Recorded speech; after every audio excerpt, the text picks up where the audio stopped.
everyone, welcome back to WHU TV. It's nice to see you. I hope you're keeping well.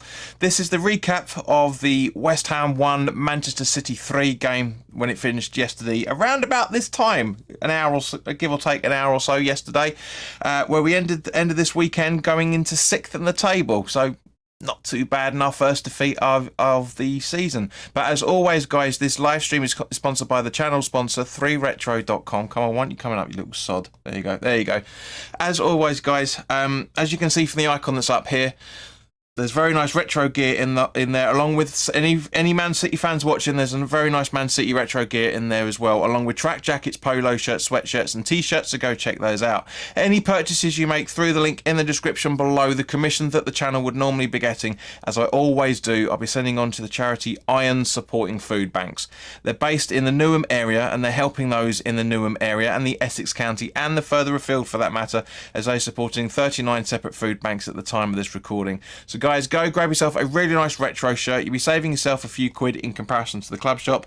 And if you want to pick up a bit of a nice little retro t-shirt, polo shirt, sweatshirt, whatever you want, you'll be saving yourself a few quid that way as well, and you'll be helping those the less fortunate than you and I. So as always, guys, let's now bring Mark back into the conversation. Hello, mate. How are you keeping? Yeah, pretty well, thanks, mate. Yeah, looking forward to this one. Great to be here again, and looking to try and dissect where maybe it all went wrong for us yesterday. Don't start off like that, man. Come on. Now, seriously, I mean, I know why you're saying that, because a lot of people have lost their shit over the last 26 hours, but it's the champions of Europe, fellow champions of Europe, as Bill likes me to refer to them as, and also the champions of England. There is no way in hell, under any circumstance, were we going to win this game. Discuss that before we go into the game itself. Yeah, obviously, treble winners last year. The best team, not just in Europe, but I think in world football. The only way that you're going to beat Man City, in my view, you're going to need a lot of luck. You're going to need probably 8 or 9 of your players, probably to get 8s, 9s out of 10s. And the others to get at least 7. And then from a Man City perspective, you probably need, 5 or 6 of their players to have an off day, and hope that if they take those players that are having an off day off, that the subs come on and they don't have an impact on the game. Look, it's incredibly difficult. I don't think I really need to go too much into how great they are. They've got the best centre forward in the world game at the minute in Haaland. He's going to score eventually. They've just got quality in every single position.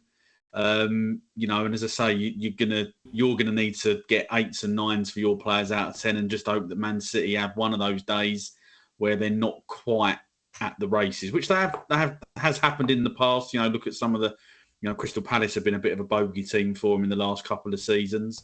So it can happen, but as I say, you've just got to hope that you're going to catch them on a bad day. And obviously, as we know, unfortunately, that wasn't quite the case for us yesterday. Yeah, okay. I mean, I agree with that. But in terms of doing the breakdown, I wasn't referring to that, mate, as you well know, because you've been here long enough to know how the formula works. We talk about the game as it happens. I said about people losing their shit about it, not the game itself. So you kind of jumped ahead half an hour. But as he always does, because he doesn't bloody listen. I understand. I think that as I say, I think you need, you do need a little bit of luck, in terms of everything. It's going to be a tough game. It is for me a bit of a free hit against them, and if you get a point, we're all going to be delighted. If you get 3 points, well, I mean, I don't think you could probably be right up there, one of the greatest, one of the biggest wins of the season, really, if you were to turn them over. But yeah, look, it's a tough game, but I don't think there's any easy games in the Premier League, to be fair. And this just happens to be another one of those tough games. Right, but to start in the normal formula that we do, mate. I mean, I'll have to send the itinerary over like Dennis does for you guys, so you understand what's going on.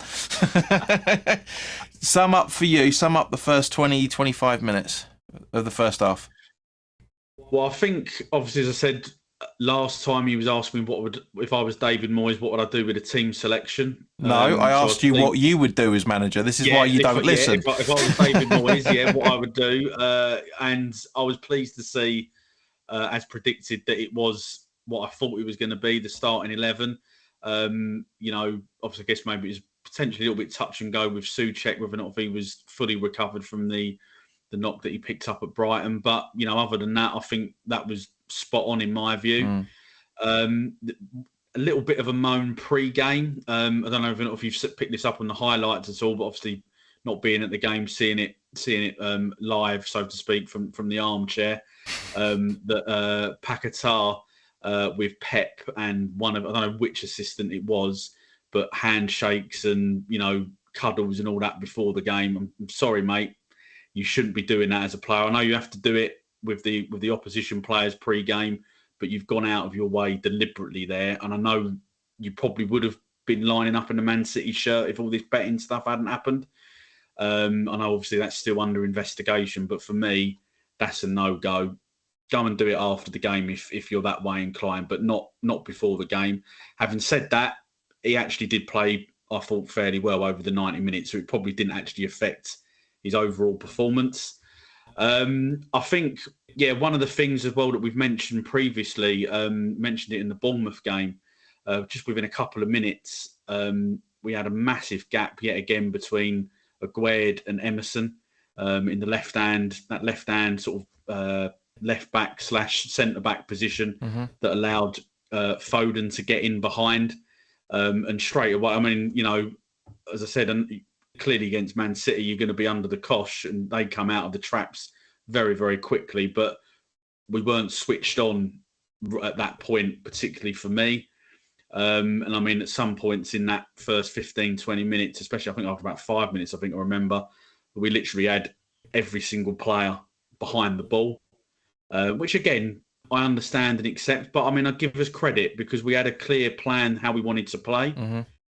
We know how Moyes likes to set up, especially in these games against the bigger teams. He's going to go for a bit of a low block and try and hit them on the counter. And I think that's probably the right way for us to go with the players that we've got. But we didn't do that for the first 20 odd minutes, mate. This is what I'm saying. Not in terms of counter-attacking, no, but you could see, he's setting out his stall to play in a certain way. It's not like when we were playing at Luton, the other week, which I was pleased again to sort of see looking back on, that he actually tried to get our players on the ball a little bit more. But you realise that's not going to happen. Well, yeah, because Luton aren't City and City aren't Luton. Yeah, you exactly. have to change it completely. Yeah, which is what I've said, previously, and I think you have to, and I think that sort of comes down to trying to evolve the style of play. But that's obviously from another game. But yeah, I mean, in terms of that, we didn't get hold of the ball particularly well, but yes, City did get in a couple of times, which you have to accept that's going to happen. But you could see in terms of the shape that we were fairly well organised for the most part of that first 20 minutes. There was some good defending, in particular from Zuma, either headers or blocks or tackles as he does. And you thought, okay, we are competing, we're up against it, but everyone, I know that little bit early doors with Foden, where he got in behind. Well, that was Emerson's mistake, if I remember correctly, wasn't it? That was when he let him in. It seems to be, I think, if you're looking back across the game so far, I don't want to analysing all the games here, but there seems to have been a bit of a common theme in that left-hand side position of our defence, where that not just City, I think we've seen it with Bournemouth as well already, that it didn't happen quite so much against Brighton, but teams have targeted that side of our defence from what I've seen so far. So I think, as I've said before, that really does need to be worked on, because we're 5-6 games in now. That can't continue to keep happening, because teams will exploit it, which clearly they're already doing. I think, we have to give special mention. I think around about 10-15 minutes into the game, City corner. I lost count in the end how many saves Areola across the game, but in this particular incident, I think there was 2 or 3 saves from him. Fantastic, point blank saves. obviously Souček as well, with one off the line as well in the same sort of attack. And in actual fact, I felt that seems to spark something in us a little bit more. I think in terms of thinking, hang on a minute, whilst we know we're going to be under the cosh, we have got to try and do something away from our goal, because if we play like this for the next 70 minutes, 80 minutes, it could be a very, very long afternoon. Well, it turns out it was quite a long afternoon anyway, mate, to be fair. But yeah, I know what you mean. I mean, it's for me, as I said in the full-time thoughts, and me, Dennis and Bill were talking about it after the game as well. Areola was man of the match for the first 15 minutes, 100%. You know, Paquetá played his usual abilities. There was absolutely no change in his performance whatsoever. So it was great from that point of view, and also for that matter, I didn't get to see what you were talking about because it was very, very difficult to get to Leytonstone from Leytonstone to bloody to Stratford because of the tubes. It was a great event with with Mad Dog, Martin Allen, and Dean Ashton. It was brilliant. But yeah, it took out. What did we do? We got the overground over to Wanstead, and then we got the Lizzie line up to Stratford. We could have walked it, mate. It was basically the same sort of thing. It was ridiculous, but yeah. So yes, we missed DiCanio singing, getting everybody jarring the crowd up. And as I say, we missed all the stuff that was going on before the kickoff and everything.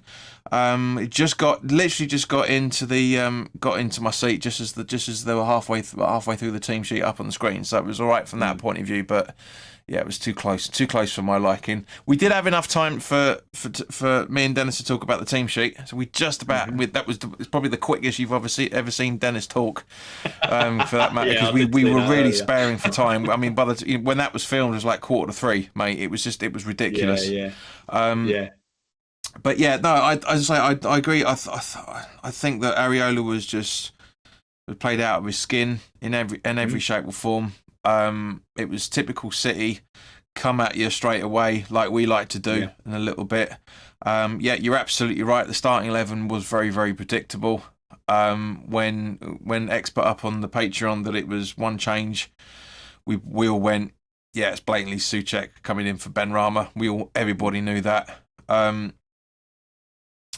yeah, as I say, for the first 20 minutes or so, I thought, we had a good couple of tries and everything, and it was an entertaining game to watch. As much as Steve was pissing me off, the amount of beer and sunshine don't mix with him. They really don't. Came very close and knocked him out at one point, and you know me, mate, I'm quite a passive bloke. Yeah, it was an entertaining game for the first half. I couldn't really see what the Man City plan was, other than just to try and put us under pressure. They weren't in comparison. We were more organised than they were.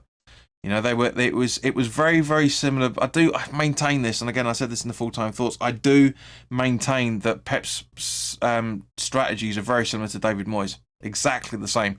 Go at them for the first quarter of an hour, 20 minutes. See what areas you can force them to do, and then sit back and let them try and come at you, which is exactly what City did.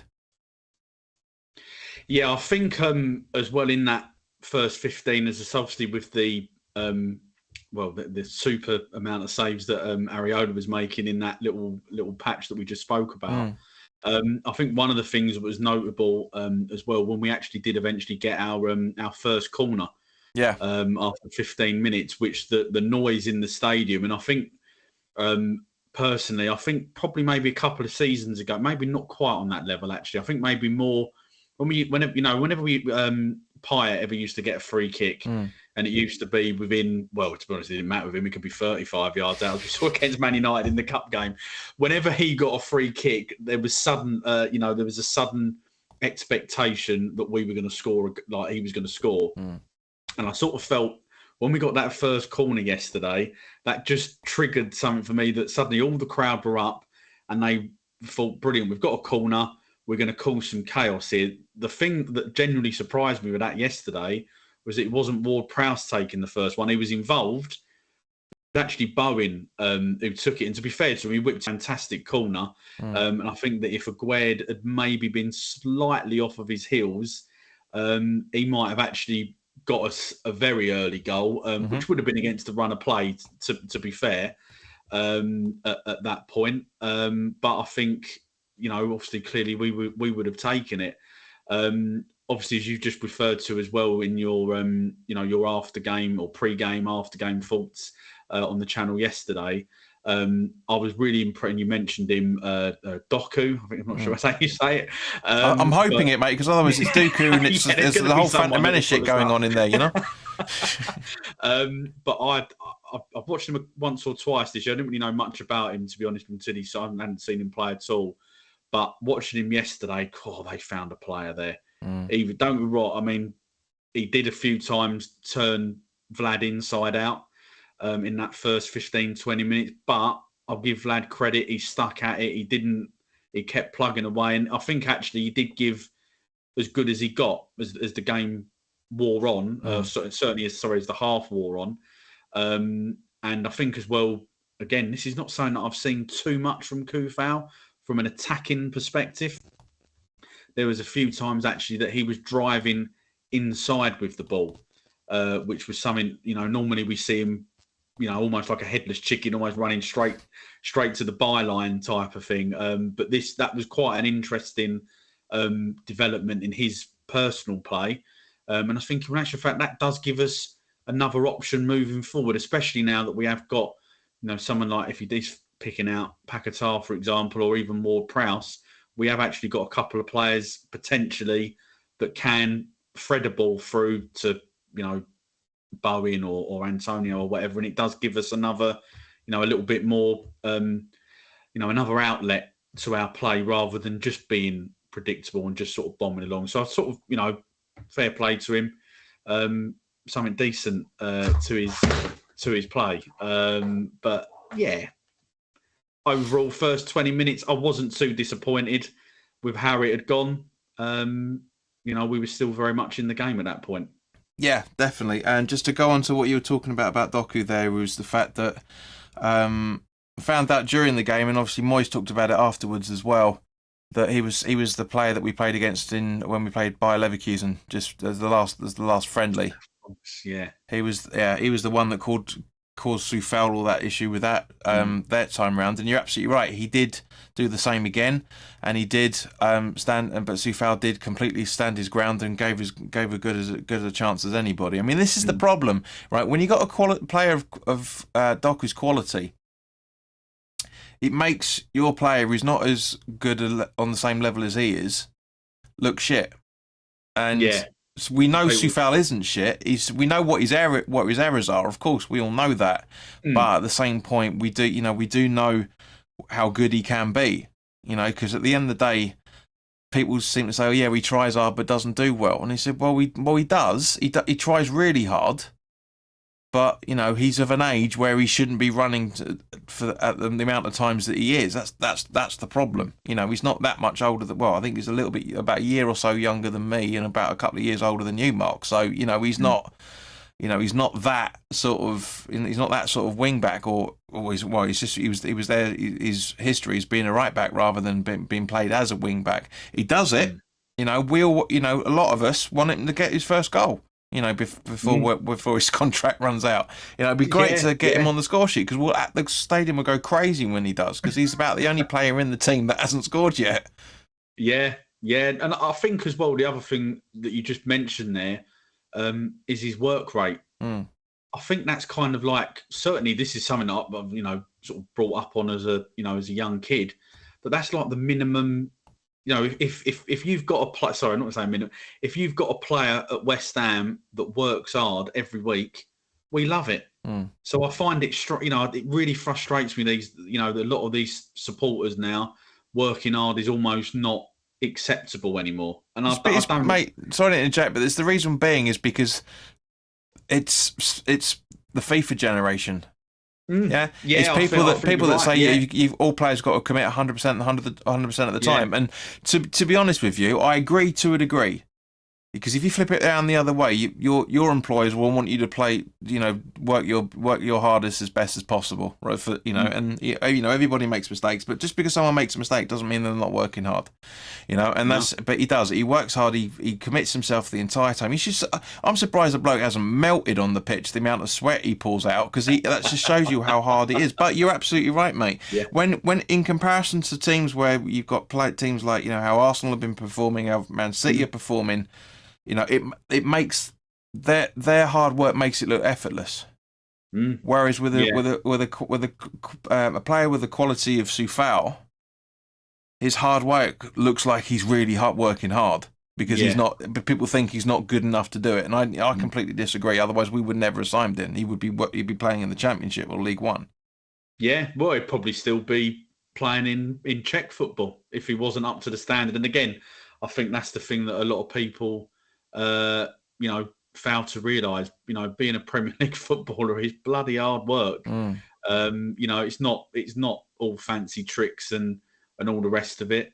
But look, he stuck at the task. Yeah, he as I said before, he got turned inside out a couple of times. But we're talking about a very, very good winger that he's up against. Yeah. And at the end of the day, the winger is allowed to play well. Well, not allowed, but you know what I mean. He has the permission. The permission you're talking about. He has permission to do it because that's what he's employed to do. I mean? From I know we're obviously we've mentioned it before. We do try and look at it a little bit as an overall perspective of almost like a neutral perspective. If he was a Man City fan and he wasn't performing Doku, you'd be doing your nut. Do you know what I mean? So he's of course he's a quality footballer. You've got to be to playing for Man City. And as I say, he's allowed to do what he's been brought in to sign. You expect it to happen at some point. It's just it did happen a few times, but as I say, it's going to happen. But then Soufal was solid at times as well. So I actually quite enjoyed watching the battle between the pair of them. To be fair, I thought it was enjoyable to watch because you didn't know which way it was going to go. But that's the whole point of football, though, isn't it? You're supposed to be enjoying the game itself and the little battles that go on. But again, people don't think that because they just see computer game characters running around connecting on the ball because they don't have those little interactions on in those sort of games. And you're absolutely right, mate. That's exactly the whole point of why everybody has always watched this sport. It's individual performances make the team work as one. And I mean, we'll come on to it when we talk about City in the second half. But it is. It's just for those that are watching, guys. Please put your comments in the comment section on the live chat. Sorry, I know there's not many people watching at the minute because this is a relatively new format. It's not for myself and Mark. We've done loads of these now, but people are not getting used to the fact that just shows how many people aren't bloody subscribed. Because if you were, you'd see your notifications saying we're going live. But yeah, it is. But that is the whole point. You're supposed to have people playing well. Yeah, and also at the same point, you can't play well if you're playing in the opposition of a player that's better than you, because you're gonna look shit. You're gonna look like you don't know what you're doing out there, that's half the issue of why a lot of people were critical of Luton when we played them. Yeah, it's because we were the better side out there, and Man City, as we all know, are the better side in comparison to us. Regardless of the amount of money that they spoofed over the last 15, 20 years, they've brought in the right players to suit the right positions in the right time for the right manager. It's all been building up to this with Man City. And we're not exactly going to go out there and have 68% possession against the world leaders. It's just not going to happen in any shape, or European leaders, I should say. It's just not going to happen in any shape or form. But how were you feeling at half time when we actually no, let's track back because we haven't done that yet. Just remembered actually. I thought we had mentioned on it, but yeah, shut up you. But yeah, so it comes up just over the halfway mark. Mark. We did we had a fantastic run down the right hand side, a combination of Soufal and Bowen running at City, one of the few occasions we did in the first half. Which they did invite us to do, you know, because we were talking about earlier, they do sit back after a little while and help invite you to come at them, and because they try and force you to make their own, they hit you on the counter attack, which is exactly what David Moyes' tactics are. But the goalkeeper saves it, but at the same point, there was no giving up from West Ham. Absolutely, again, great run from Soufal, great ball over for him. I did when me and Steve were talking about he was. I just want him to score. He hasn't scored yet. I said, mate, all I want from him. Genuinely, I said this. I left it out of the full-time thoughts because I forgot about it, to be honest with you. But I did say that all I want him to do is get an assist. And five or 10 minutes later, he crosses the ball over to Ward-Prowse. Great little FA Cup 1980 style header that he does, and it's in the back of the net, and we all go absolutely fucking bonkers because we've scored against the fan base that don't fucking sing unless they start scoring, which I'm sure was very, very apparent on the telly. But your thoughts on Ward-Prowse's goal, mate? Before we'll obviously talk about him in a bit more detail, but get your thoughts first. Yeah, I mean, fantastic. It was a great cross in, wasn't it? From Soufal. It really was Soufal. Sorry, it was fantastic. You know, right on the money, and you know, fantastic header. Just used the pace of the ball. Didn't really, you know, sometimes you see players, you know, really use their neck muscles to, you know, get a bit of pace behind it, but he didn't have to with that, as you said. I mean, his start to his West Ham career is just.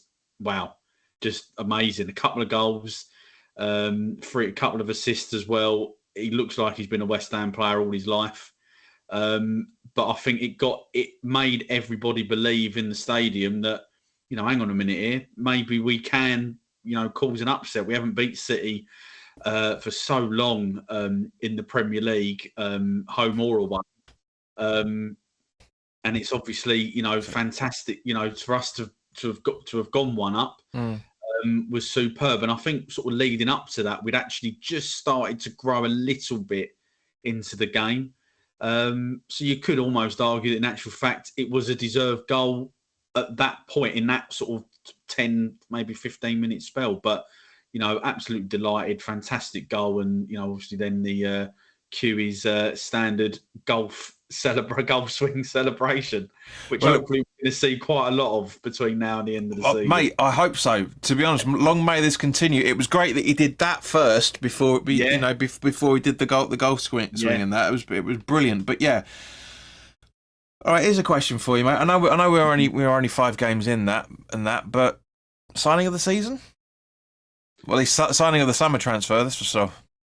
For us, or in general, if you think about it, any. I mean, it's a twofold question. It can be for West Ham, it can be for the Premier League in total. Because I don't remember seeing anybody getting the plaudits in terms of the fact that, you know, he's had 4 games with us. He scored 2 goals, as you said. He's got 3 assists with us. Yeah, I think definitely in this, you know, first few games for us. Yeah, definitely our signing of the season. It's going to take something special, I think, from the other new signings that we made to get in front of him and for that opinion to change. He's already ahead of Antonio.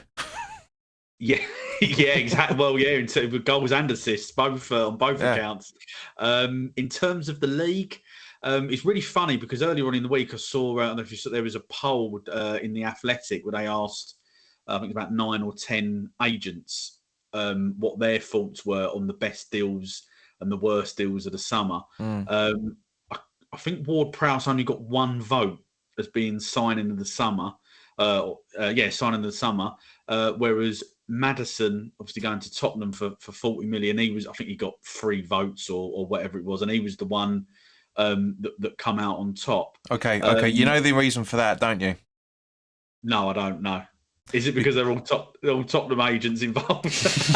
No, I was joking on that to a degree. But one of the things, as much as I love, just going off subject really quickly, mate. One of the things that I love about the Athletic, they are phenomenally good at everything that they do. You know, there's not, you know, Rashawn Thomas is in there. Yeah. Used to be the T-boy at Sky Sports when what's his name, the bald-headed geezer that does the Irons thing. That's how long they've known each other and stuff. Yeah.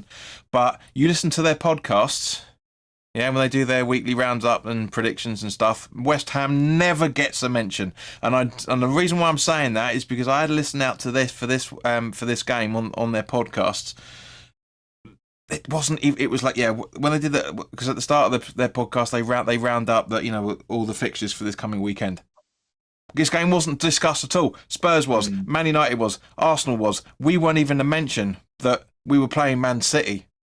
It could have been, it could have gone down the very cliched route of, are West Ham going to get an absolute battering like they've previously done? Blah blah blah blah blah blah. Nothing, genuinely nothing. It's even less exposure than Match of the Day give us, And it's just like, but that's the reason why matters. Don't get me wrong, it's a great signing for Spurs. But has he got the record that James Ward-Prowse has got with us? I'll be honest, I don't know because I've not looked. The only thing that I will say on both players' counts is I'm actually surprised that there was only just the one, like us in Ward-Prowse's case and Tottenham in Maddison's case, that we were the only teams going in for those players. I'm genuinely surprised at that. I would have expected there would have been a few more clubs involved. But okay, just to try to interject, mate, Mark. He's had 5 appearances for Spurs, 2 goals and 2 assists. So basically, one less. It's the ratio is less for him than it is for Ward-Prowse. But he's getting the plaudits, but because it's Spurs. Yeah, I think that is. I think unfortunately that is. You say that is the mentality. As I said, I think I was surprised that there wasn't a couple more teams sniffing round both of the players to fair. But I think for me, Ward-Prowse definitely deserves to be in the mix in terms of being like the Premier League signing of the summer. I really do, because he's hit the ground running. Mm-hmm. He couldn't really have done anything more than what he has done so far. Yeah. And what I will say is that when we were getting all that speculation, being linked with him back in the summer, a lot of supporters that we saw over on Twitter, or X as it's called now, it's really weird, mate. It's really weird saying X. I mean, what do you say? Do you say you're Xing? Do you say that you've X'd? I mean, imagine how ex-West Ham employee feels. Well, he ain't got no chance now, has he?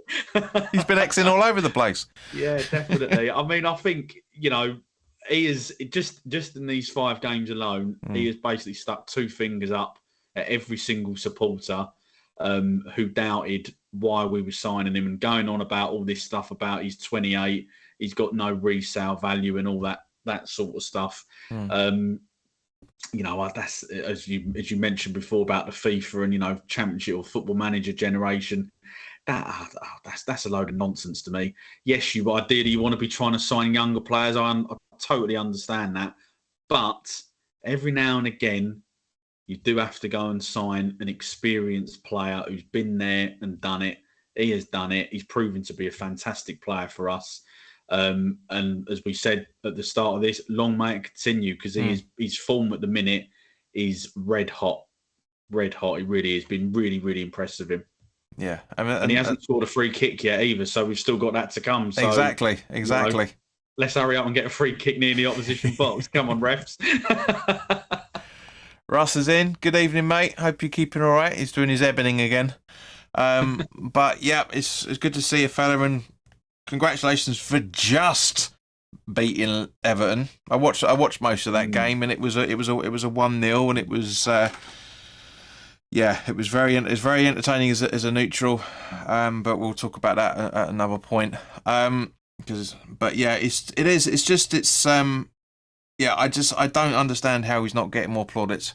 I really don't. Okay, yes, as you say, everybody's praising him. But let's say two goals in 4 games. Ignoring his assists. It's because he's not flashy. That's why it's not. Yeah. And I'm not just saying that it's the FIFA generation as well, but it's literally just the fact that because he's not a flashy player, it's not. What was it? It was because he's not like Hamas Wadas Pradas. Yeah, it's when it Aladici. Yeah, exactly. But at the same point, yeah. I mean, we mentioned Yeah, Ross has just said it really quickly. Everton so poor low block. We had 75% possession and barely came away with a win. Yeah, to be honest with you, mate, it was a weird ruling out for Martinelli's goal that was offside, but it did prove to be offside. It was just the most randomest corner camera angle you could possibly get. But that's what they're there for. That's what they're there for.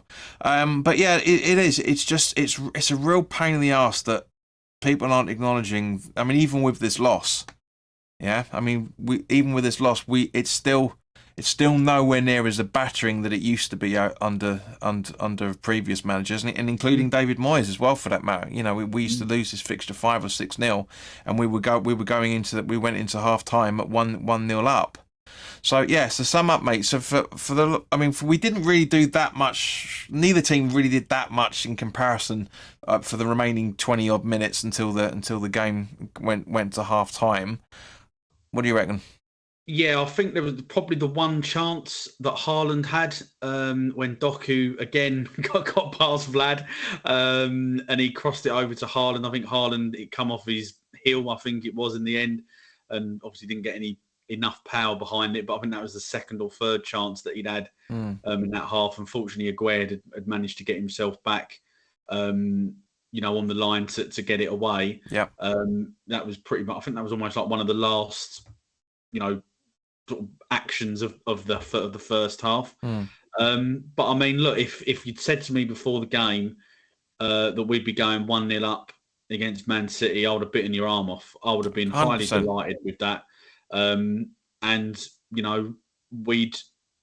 I felt that yes, City had quite a few chances, and I think on another day, I've got to credit Areola because his form was in superb form in the first half. I mean, on another day, Haaland probably should have maybe scored at least one of his one chance that he had, and maybe it should have been 1-1 if if I'm saying he should have scored at least one. But highly delighted. Despite the chances that City had.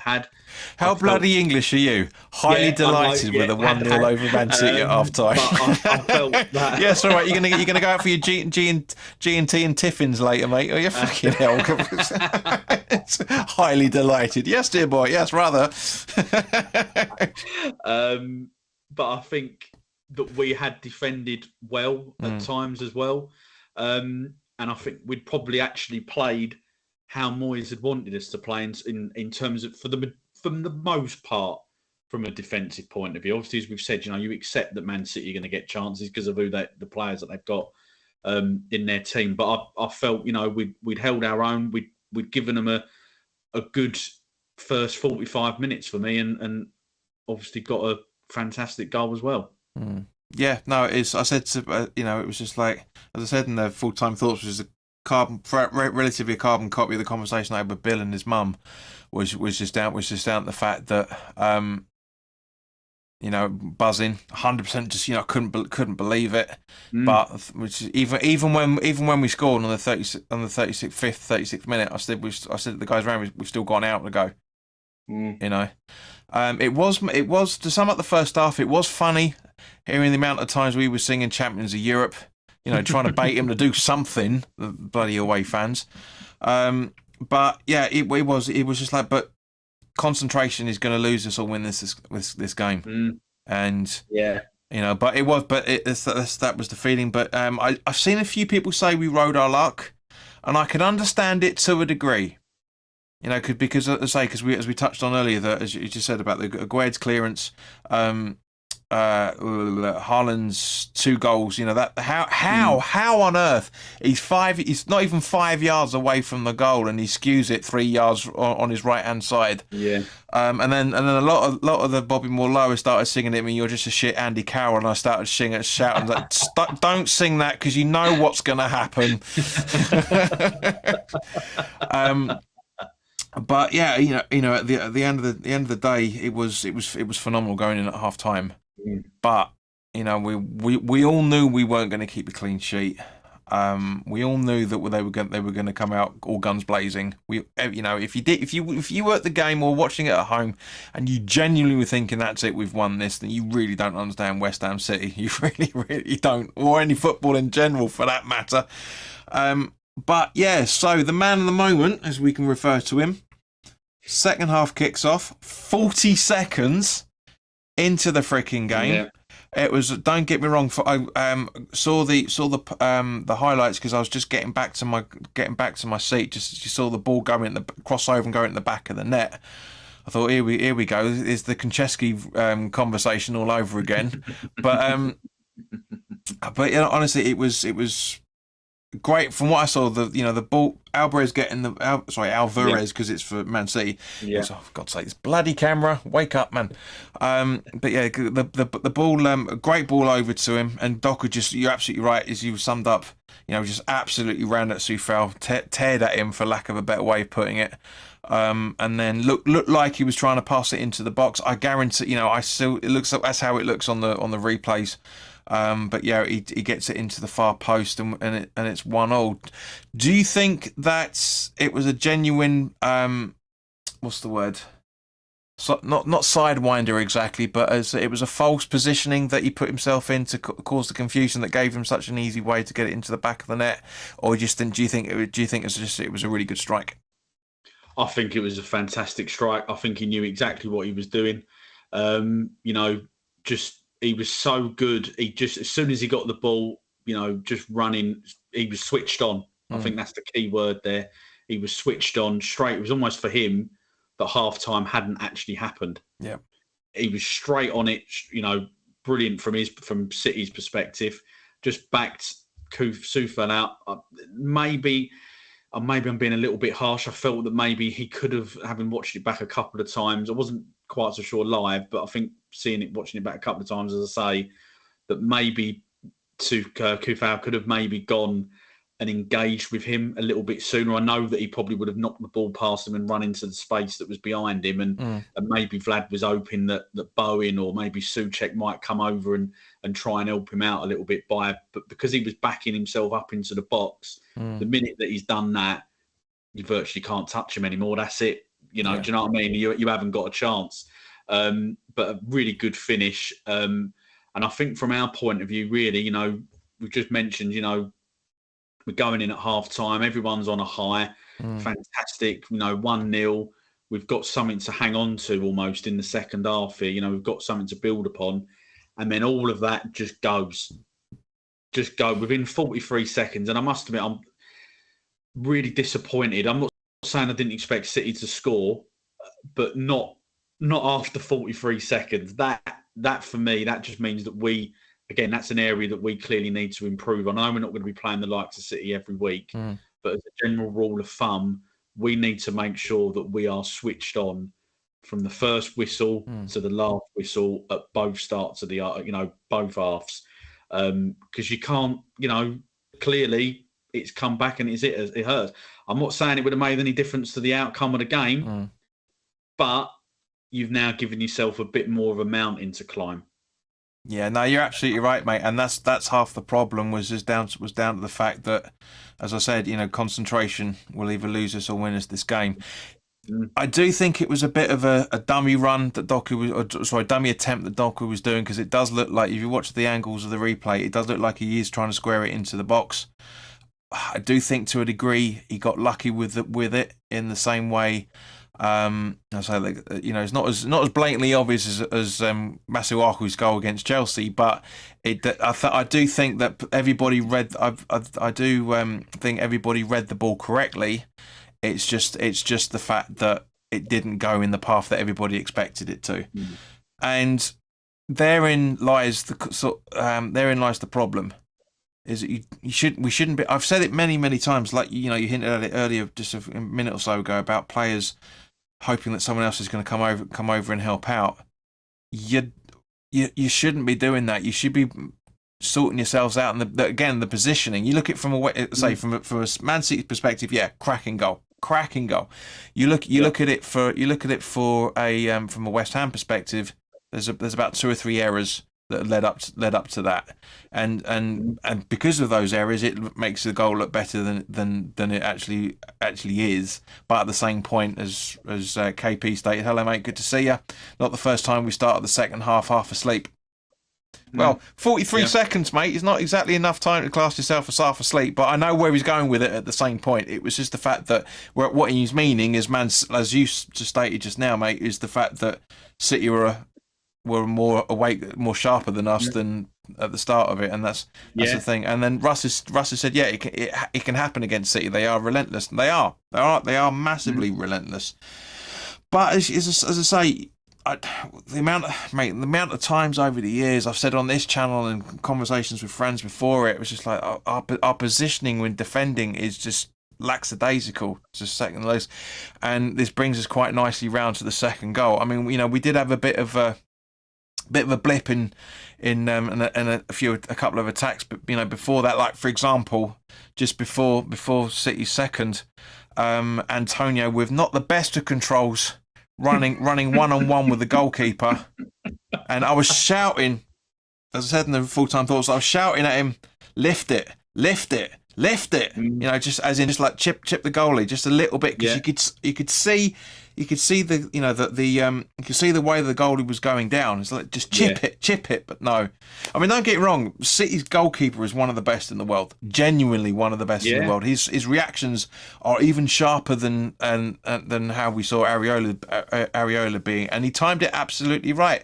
He timed it so well that Antonio went flat on his face, looking like he tried to claim a penalty, and by the time he got up and the ball was halfway down the pitch again from the City players, he didn't even bother protesting. But that was genuinely a chance to get it back to 2, get us back in the lead, I should say, to get it to 2-1. And if that, I know it's all ifs and buts and candy and nuts and all the rest of it, but I do think, thinking about it in more detail on the way home yesterday, I do think that changes the game.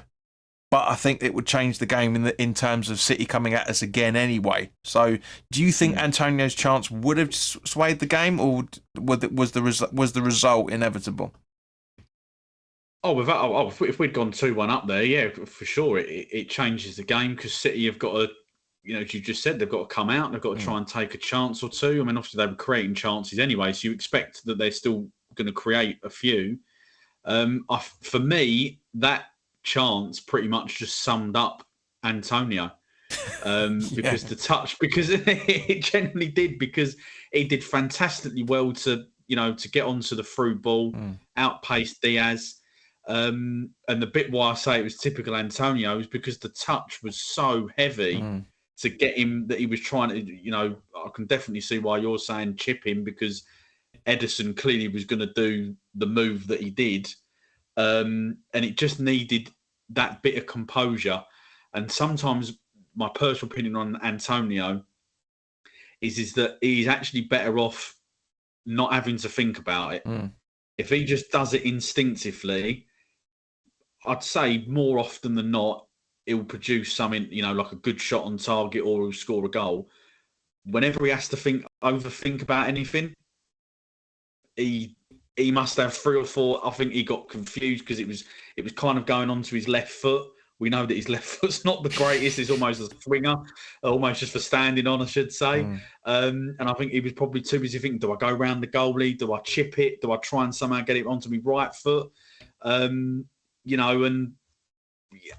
it definitely, to answer the question, I think it would have changed the game, and you would have expected, I think he would have made 2 or 3 subs immediately trying to turn it round. But obviously, as you said, it's all if, buts and maybes, unfortunately. Yeah. I mean, to make us feel better, Russ has said, "Don't feel too bad. Arsenal concede within 30 seconds of the first half." So it's not bad from that point of view. There's a bit of buffering coming up. I'm getting an error message saying buffering's coming up for some reason, guys. So apologies if you are having any problems. It happens every now and again. This is being recorded anyway, so it's we've got that as a backup in case there is any issues with it. But yeah, as I've said many times, Antonio is a player that you can frustrate you and please you in the same bloody breath. He genuinely is. And it's so we can't really criticise him too much, because he's very along the same sort of lines of the football legend that is Carlton Cole. So is that level of, because he used to annoy the hell out of me as well for the same sort of things, because for exactly the same reasons you've just been talking about, mate. That he would, if you had to think about what he was doing, then it's bam, it's literally just it's not happening. Who knew what was going to happen? Exactly, yeah, and which too. I mean, you could argue Bobby Zamora was along the same sort of lines for a few times as well, for that matter. So it's a kind of a repeated history that we go through that.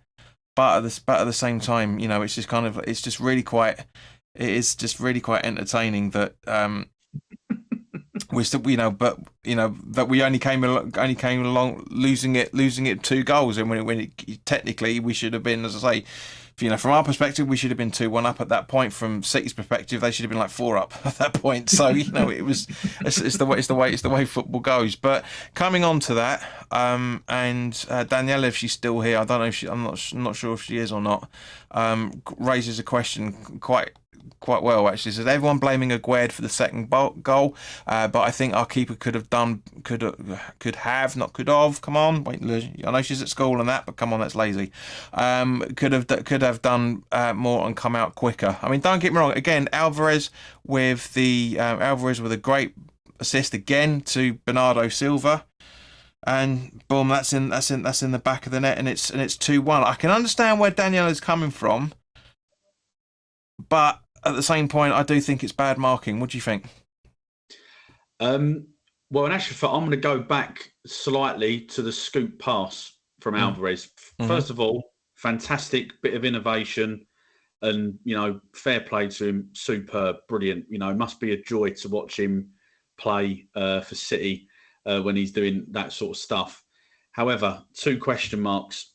We're on the edge of our penalty box with Ward-Prowse and Ben Rama, who are within 2, maybe 3 yards. Well, probably that's a bit unfair to say 2 yards. They're about 5 yards with him. Neither of those 2 players makes any attempt to stop that scooped pass being played forward. Well, that's a good point. That's the first issue that I've got with the goal. Mm-hmm. The second goal, Aguerd, mate, I've no idea what he's doing. Completely mistimed the jump. It's funny, I've said on here a couple of weeks back, when he was getting criticised last year for making a few mistakes, I was giving him the benefit of the doubt because he was playing on the right of the centre-backs rather than his preferred position on the left. Mm-hmm. Can't really excuse that yesterday.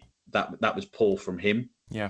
I'd also question as well, before I get on to Areola, Emerson as well he should anticipate that Aguerd, you've always got to, as a defender, you've got to think the worst case. You've got to anticipate and you've got to get round on the cover. Which goes back to what we were just talking about players assuming things are going to happen. Yeah, and positional play as well. Thinking about that, switching on, because clearly, obviously, as we know, he's allowed Bernardo Silva to get the wrong side of him, and he's anticipated where that ball's going, and Emerson's asleep. So I think that they're the 3 things really that we should be looking at.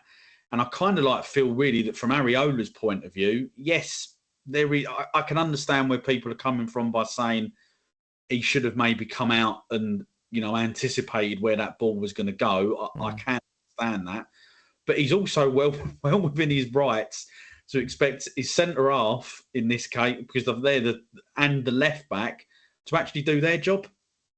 Yeah, I mean, to wed it or to kick it, because clearly the minute that you let, as we know, the first thing you're ever taught as a kid playing football, do not, especially in your penalty box, do not let that ball bounce in your box. So that to do that I don't feel that Areola can really be blamed for that goal.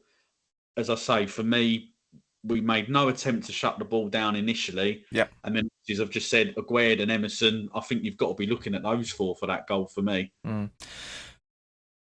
I will say something about Areola in that instance. I mean, why he was trying to do shadow puppets, I don't know. Because you see him, his hands are like that, and the ball literally goes through the gap here.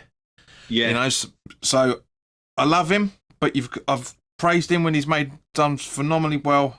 But you've also got to criticise him when he makes a mistake. I do think it's again. Show me a goal, I'll show you the errors. You summed up 7 of them already. That one is the eighth part of it, yeah.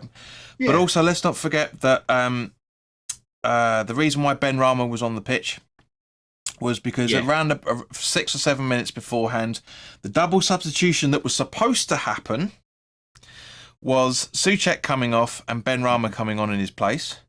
The substitution that actually did happen just before what was about to happen, if that makes any sense, was Antonio coming off and Mohamed Kudus coming on to make his debut at home. It was, brilliant. We'll talk about Kudus in a little bit, but this is half the, I think this is half the reason why those 8 errors started. Yeah, is because, well, at least 4 of those 8, I should say, because just as Souček was about to run off, literally he was moving just as it happened. Unfortunately, Emerson Alvarez goes down holding his leg. Now, as it turns out, it was more cramp from fatigue because he'd flown back on the Thursday night from Atlanta for the Mexico qualifier or friendly, I think it was, in order to come back for the game. So, even though David Moyes whinged about it, saying that that was the case. I mean, I'm just as guilty as him because I put him in my starting 11. I'm sure everybody else did as well, for that matter. But if he was coming, that preview was recorded before he came back. That's why I did it. David Moyes knew when he was coming back. He should have been on the bench. There should have been a little bit more of a tweak. But however, as I say, it looks like it was just fatigue, and hopefully, from any website you have a look at about injuries to players, they're all saying that we've got no injuries at the minute, which is fantastic. Yeah. Again, we'll talk about that more for the Bacca Topola preview that's going to be going up on Wednesday. But that moment changed the game. Souček stayed on. Alvarez came off. Quite understandably, and you could see why, going back to the game plan that you were talking about at the start of the video, or the start of the conversation, I should say, that is where it all went wrong. I do generally think that's where it all went wrong, because we had to revert back to Souček being the only defending midfield helping out the front four, and he fucking didn't do it. He did not do it. He did it about once. And that's one of the reasons. That's one of the reasons why he got substituted off, and as well, for that matter, is because he wasn't keeping to the plan. See, this is what I'm talking about. Yeah, David Moyes has a plan B. It's quite clear that was I will praise Moyes. I know he gets a lot of criticism for his substitutions, but he was thinking on his feet. He literally swapped it within 30 seconds of that happening, and I'll give him massive, massive credit for that. I've criticised Moyes on his substitutions, but I've also praised him for making his plan was to make sure that Alvarez was sitting back as he had been in the since making his debut, since coming on against Chelsea, as the lone defensive midfielder in front of the four to give them that extra protection. Souček can't do that. We all know that. David Moyes knows that, but he had no option, because other than bringing on Fornals to help out in that position. But no, he wanted to bring Ben Rama on to try and get a bit more impetus, at least get back to getting a point. And unfortunately, I do, keeping the point, because we were 1-1 at that point, so keeping the point as much as possible. You can argue Allardyce tactics, but at the same point, I can completely understand why Moyes was going down that route. I mean, do you agree, or do you have a different opinion on that, Mark?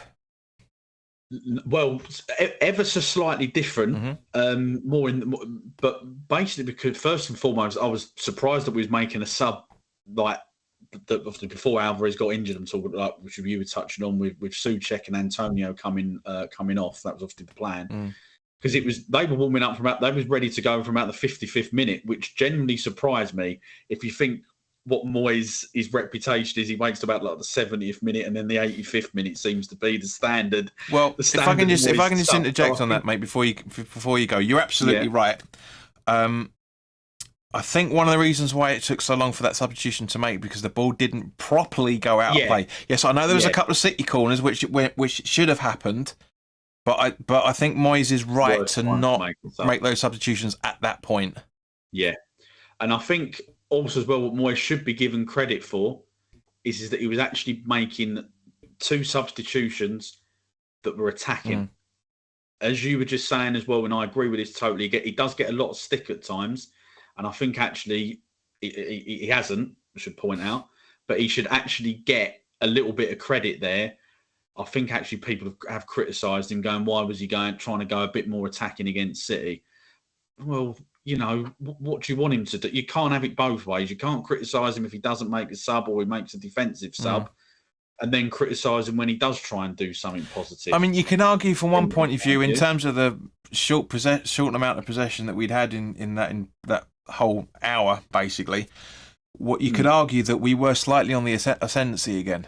We were starting to do those runs, as we just talked about with Antonio's chance, etc., etc. I think that's the reason why it was clear that he took Antonio off because he's resting him for Thursday. I think it was a big mistake myself. Think he was shot as well. I think, to be honest, Antonio, he looked gone. Yeah, he really did. I know, but he always does. He looks gone 25 minutes into a game, mate. But I know what you mean. Yeah. I know what you mean. Yeah, but it was obviously trying to appease the fans at the same point, from one point of view, to bring Kudus on, because a lot of us were saying he should be in the starting 11. You can argue it's the Mascherano and Tevez effect, that you bring your star substitute in without really any proper real training, because obviously he was off scoring goals at the international duty as well, for that matter. So you've got that argument part of it as well. But yes, you could see when Kudus was on, you could see the ideas of what he was trying to do. Like, for example, that pass that went about 5 yards behind Benrahma because he wasn't expecting it. You could see, and we all bloody could see it was coming towards him, except him. Yeah. I do think, and again, as I said in the preview, and we mentioned it last week as well, about Benrahma being a super sub. Didn't help yesterday. It really, really didn't help, unfortunately. No disrespect to Benrahma.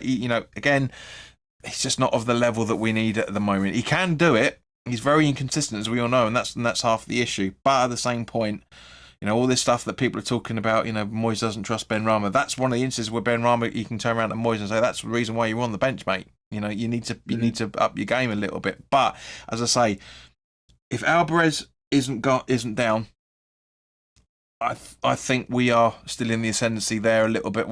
Pushing for the ascendancy, I should say, and I think we don't concede that second goal. But I agree. I don't think that scoop pass happens. Just disappointing again. It goes back to it seems to be a theme, certainly from me on here tonight, that we just haven't quite switched on. Do you know what I mean? Like, you can see the danger. You've got two players. There's no other City. It's just Alvarez. Yeah. Just shut him down. It doesn't matter if he's your man or not. The danger is there. You're on the edge of your penalty box. Go to the, just do it. I think, it was a shame Alvarez going off, because again, I thought he was having a good game. We were actually, for the most part, stopping City getting those balls round the corner, which they do quite like, doing the little 1 and 2 touches in the middle of midfield, because he was there blocking it off, either get a block or whatever, or tackling. And obviously, as you said, I think Roshane tweeted straight afterwards that Alvarez said to him that he was fine. It was cramp. Yeah. Just a bit of fatigue. So that's obviously encouraging. And I think as well, actually, that his flight back was delayed, and he didn't get back till 3 o'clock in the morning, which isn't on like Friday morning. So that's not exactly helpful, really. Not very good preparation at all. It's not his fault. Yeah. But from our point of view, it was a big blow. I'm just pleased that it sounds like it's not anything. He should be back in training. 100%. I mean, because at the end of the day, mate, if it was you and I, right, getting home about 4 or 5 o'clock in the morning, we'd be on we'd be sending our bosses a message saying, "Do you mind if I work from home? Because I'm just going to be too knackered to sit at my bloody desk." He's got to run around for 90 fucking minutes. Do you know what I mean? It's and that's what I'm saying about Moyes' error from that point of view. It's because literally, genuinely, I'll hold it to you, mate. I guarantee next time you go on holiday, I'll say to you, take one less day off, and when you fly back, and see if you can do your job the next day. Because if we can't bloody do it, there's no way in hell he's going to be able to go back into training, do a full morning's training, rest up, sleep, and come back and play 90 minutes after that. Never in a million years. Never in a million years. No, not ideal preparation at all. I'm all right. I only have to walk to the bottom of my garden for my office, so I'm all right. You know exactly what I was talking about, you cheeky bugger. But just going back to what we were talking about with Antonio and the comparisons to former strikers, KP said as well, he's similar to Harewood as well. So exactly, that proves my point. Yeah, you know, the whole lot. Definitely that. But obviously the funny thing is all three goals that we conceded were all on the 6th minute. 46, 76, 86. And coming to the inevitable goal, as we were talking about earlier, but just in the build up to that, it was the guy Martin who's next to me, just as they were about on the attack, he went, "Yeah, that's it, 3-1." And I went, I can't see it because, but boom, bam, you know what? In my credit, in my defence, it's the completely other end of the stadium. But we've seen the reason why I say I can't see that is it was because we've seen that against Chelsea. We saw it against City where they were coming at us with that level of intensity, and we were still able to defend it. That was the thing. But again, a great ball from Silva over to Haaland, who that's probably the easiest goal he's probably going to get the score this season, to be honest with you. Again, from the replay, it looks phenomenally good, and it is. But again, he's given too much space, and it goes in the back of the net, and it's 3-1. I mean, do you agree with that? Or I mean, how was it watching it from the telly? Because obviously you would have had more replays live at the time. Yeah, I turned it off. I didn't watch the replay. I walked out in disgust. No, I mean, look, you know, we were obviously trying to maybe make something happen, I guess, really in terms of trying to get an equaliser in hope. And obviously, as you've said earlier, that's perfect for Man City, how they want to play. Big gaps appeared in our defensive line. You know, a cool, calm, composed finish from Haaland, and I think it's fair to say that he was relieved that he'd finally scored. Obviously, as we touched on earlier, because he had 3 or 4 chances really that you would have expected him to finish. They weren't, you know. I mean, admittedly, there was one incident. I think it might have been, maybe it was still 1-1 at this point. I can't quite remember now. Where he did sort of like an acrobatic sort of volley in the second half, which Areola, fantastic save. You know, give him credit because, you know, yes, you'd expect Haaland maybe to have finished a couple, but I think it's fair to say that Areola did his best to try and ruin his day for the most part. It was just a shame that he didn't win that personal battle in the end. But yeah, it was just, as I say, it was a perfect City goal in terms of they almost thrive off of that. As soon as they get that space, they're killers. They really, really are. The one thing that was a little bit not disappointed with, it was more of a little concern, and I know it's partly because of his knees, but Zuma looked stiff in trying to run out to the left back position there as well, which was a bit, that ain't good. Forget that he's the captain, just as a general viewpoint, that, you know, you're in the last knockings of the game. We've still got a chance of getting back into it. It is only 2-1. You know, and he just looked stiff. Whether or not that was just because he was tired mentally and physically from having put in so much effort, I don't know, but might be something to watch in the weeks ahead, if that's going to, hopefully that's not going to be a regular feature. But yeah. Yeah, I know what you mean, mate. I mean, there was a lot of football that you had to play like everybody else against City. And again, unfortunately, there seems to be buffering issues again because the software's not broadcasting properly for some stupid reason. But yeah, it's just, you know, you're absolutely right. You know, it was completely inevitable from the chances that he'd had earlier. But at the same point, you know, it just shows again the golfing class between the two teams. It's as simple as that, which we touched on earlier. You know, it was crazy from that point of view. But it's Man City.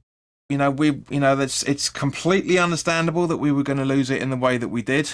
It's a shame that a lot of people have been unable to see it in that way. But I get it at the same point because, you know, of the momentum that we've been building. As I say, it should, as we pretty much agreed, it should have ended 3-2. But from a City's perspective, which, by the way, one thing you wouldn't have picked up on the watching it on telly, because there was a guy a few rows back behind us, and I kind of hinted at it as well, for that matter. That was not exactly best pleased, shall we say, with the away support. Because at 2-1, as they probably would have shown it on the telly, they were doing the hacker. Yeah, they were doing that stupid fucking thing. Yeah. They are. I've got a lot of respect for Man City supporters because you can't criticise them. Yeah, 30 years ago, they were down in League One and still being able to sell out Main Road of 30-odd capacity, 30,000 capacity stadiums. You can't criticise them. However, the current crop, you can. Because they did fuck all until they scored. Literally sang about 4 songs, and 3 of those songs were coming out every time they scored.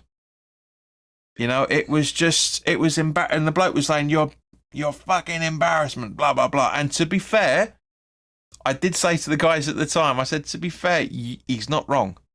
He's really, really not wrong.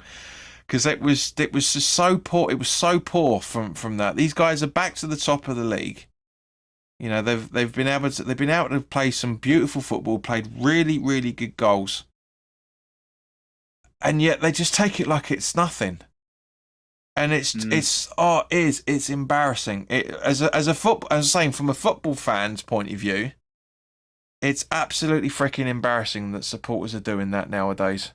We all take the piss out of Arsenal fans for doing it. They've been doing it for donkey's years ever since they moved to the Emirates, and all that sort of stuff. But it's just like, but this is the core. This is the issue. This is why I don't want money to get involved with West Ham even more than it currently is, because it's only going to be the people of our generations, mate, and maybe a couple of people that grew up, with the bad times in the early 2000s and all the rest of it.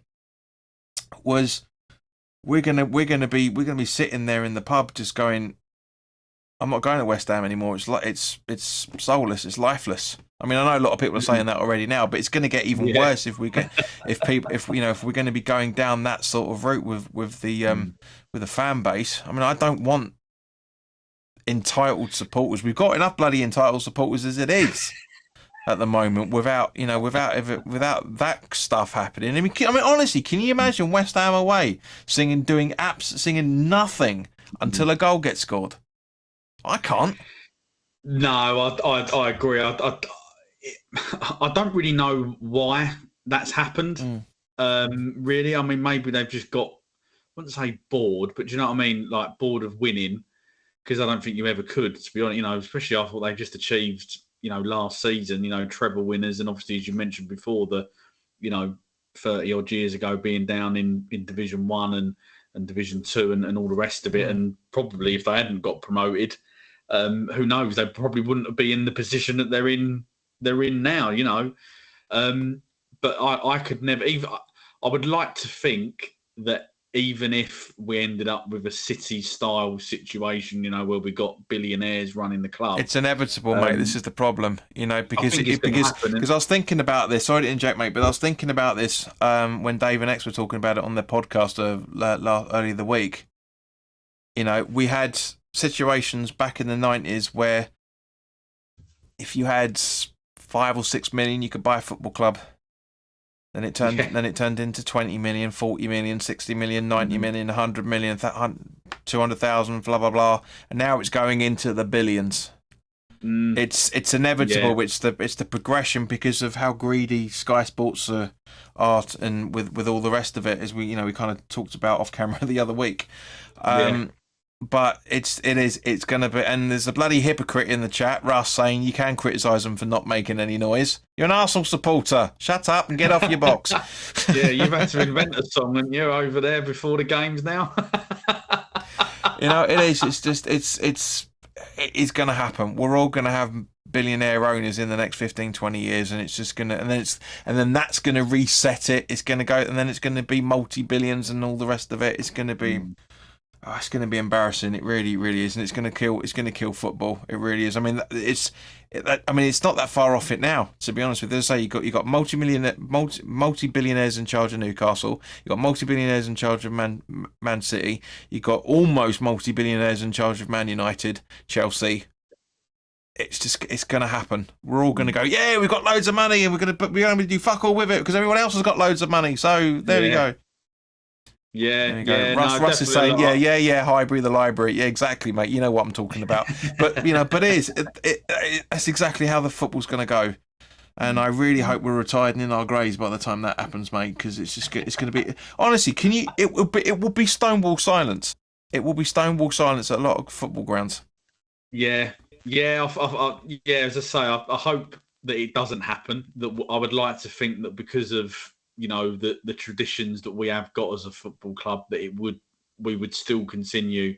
As you were speaking about the away games, to obviously try and maintain that atmosphere. But obviously you can't guarantee that, and we all know how it is these days. Everyone wants everything, now. But yeah, look, I mean, I can't really comment too much on the City supporters' lack of singing during the game because it wasn't really coming through too much on the TV. Well, there you go, mate. That's the whole reason why I'm saying. When you watch games, you can hear, exactly who's singing where because normally the away fans are the loudest. It was us singing. We were European champions for 80 minutes. Yeah. No, and I think look, it is a shame when you half expect the away fans that are going to create a bit of an atmosphere, but by the sounds of it, they clearly didn't, which is disappointing to hear, I must say. Yeah, and it is. It's just I didn't want to end it on it, but I had to say it because it's stupid that we're getting this way. As I say, people that I like the guys that you and I were talking about last week off camera. That generation were the ones that were jumping up and down, going absolutely crazy, celebrating the Champions League celebrations. Yeah, people younger than us were like, it's another win, it's another final. No, it's not how football works. It's not how football should be working, I should say. But guys, thank you very, very much for sticking around. Mark, thank you very much for joining us. Guys, for those that have been watching on YouTube, I'm really sorry that it's been buffering a few times. So you may have missed a few bits here and there. If it is really that bad, then because I can see that it's broadcasting properly now, so that if anyone's got this far watching the replay, if it is that bad, let me know in the comments section below, because this has been recorded, so I can upload this at any point. But yeah, it's weeks without problems. But guys, thank you very much for sticking around. We haven't had a huge viewing figures, which again, because people aren't used to this coming out. Subscribe, please do subscribe and hit your notification bell, because you guys will know when we're live and get more conversations. I guarantee what it is what I said to you last week, mate. We're not getting many people watching this because all the kids are now in bed, going back to school. But last time the conversations were going all over the place. Now, not so much. KP saying cheers, buffering wasn't that bad. Thank you, buddy, much appreciated. And Russ is saying cheers guys, care. But yeah, so look after yourselves, guys. I'm not going to do the normal outro because I've been upgrading some of the videos and I don't think it's taken properly. So but in the meantime, look after yourselves, take care, and we'll see you again. Well, you'll see me on Wednesday because we'll have the Europa preview. But in the meantime, guys, look after yourselves, take care, and I'll see you soon.